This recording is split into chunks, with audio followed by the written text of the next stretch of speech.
পরস্পর step by step হবে। সব থেকে যেটা এখানে ছিল অবশ্যই এক্সাক্ট টাইমে চলছে না, একটু লেটে চলছে। 12:30 থেকে 1:30 যেটা আছে একজন পার্লামেন্টারিয়ান বা লেজিসলেচারের কি ভূমিকা হওয়া দরকার সেগুলো 12:30 থেকে 1:30 ছিল। অবশ্যই লেটে চলার জন্য আরো একটু লেট হবে, সেটা মেন বিষয়। আর বিভিন্ন আমাদের দেশের পার্লামেন্টের স্পিকার ওম বিড়লাজি ছিলেন, আরো বিভিন্ন যারা বক্তারা ছিলেন তারা বিষয়ে করেছিলেন। সব থেকে বড় কথা কিরণ রিজিজুর একটা কথা খুবই ভালো লাগলো, সবাই ভালো ভালো কথা বলেছে যে স্পিকার স্যার তখনই বেশি তাকে নোটিস করবে বা অ্যালাউ করবে তার আচরণের উপরে, বিহেভিয়ার কি হবে। শুধু চিৎকার চেঁচামেচি বা আনাপ শনাপ কথা বললে সে অতটা স্পিকারের শূন্যধন্য হতে পারবে না। অবশ্যই এটা খুবই আমাদের জন্য ইম্পর্টেন্ট, কারণ আমরা 181 জন এবারে বিধায়ক আছে, নতুন বিধায়ক। আমরা যারা পুরাতন আছি সব জেনে গেছি এরকম ব্যাপার না, আমাদের জন্য এটা খুবই একটা গুরুত্বপূর্ণ এই ওরিয়েন্টেশন প্রোগ্রাম। আপনি একটা কথা বলেন যে যা শিখলেন আর বিধানসভায় যা প্রয়োগ হয় তার কি কোথাও দেখুন এখনো তো সবটা হয়নি, জাস্ট বিগিনিং স্টেজে। না না, লাস্ট ইয়ারে হয়নি, হওয়ার কথা ছিল, হয়নি সেভাবে।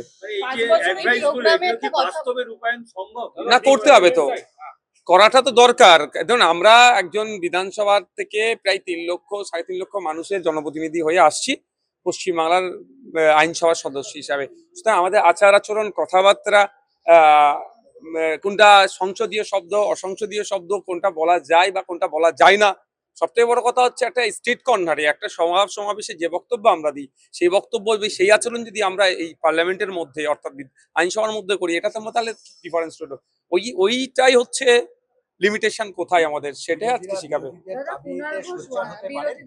দেখুন আমি কথা বলি, বিরোধীদের জনিত বিধানসভা সব থেকে সেফ জোন।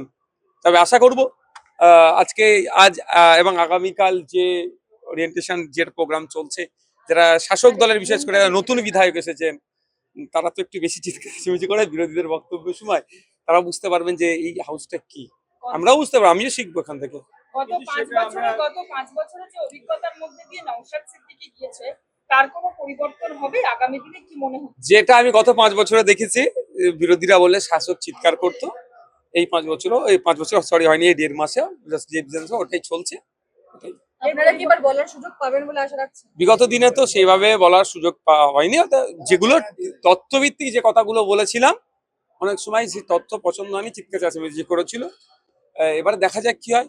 শুরুতেই যেহেতু এই ওরিয়েন্টেশনের মতো প্রোগ্রামটা হচ্ছে, তো স্বাভাবিকভাবে যারা নতুন বা যারা শাসক বিরোধী যারাই আছেন, অবশ্যই আমি করবো বিরোধী মানে এ নয় যে তথ্যের বাইরে গিয়ে শুধু বিরোধিতা করার জন্য ভুংভাং কথা বলবে, সেটাও যেমন বন্ধ হবে। বিরোধী করা যায় তথ্যভিত্তিক বিরোধিতা হবে এবং শাসক সেটাকে গ্রহণ করবে। পরিচালনার ব্যাপারে এত দীর্ঘ ইতিহাস বিধানসভার আগে এরকম না, এই ওরিয়েন্টেশন এই ধরনের প্রোগ্রাম হয়নি। কে কি করবে তার দায়ী আমি না, আমি ইন্ডিয়ান সেকুলার ফ্রন্ট পার্টি থেকে এসেছি, আমার পার্টির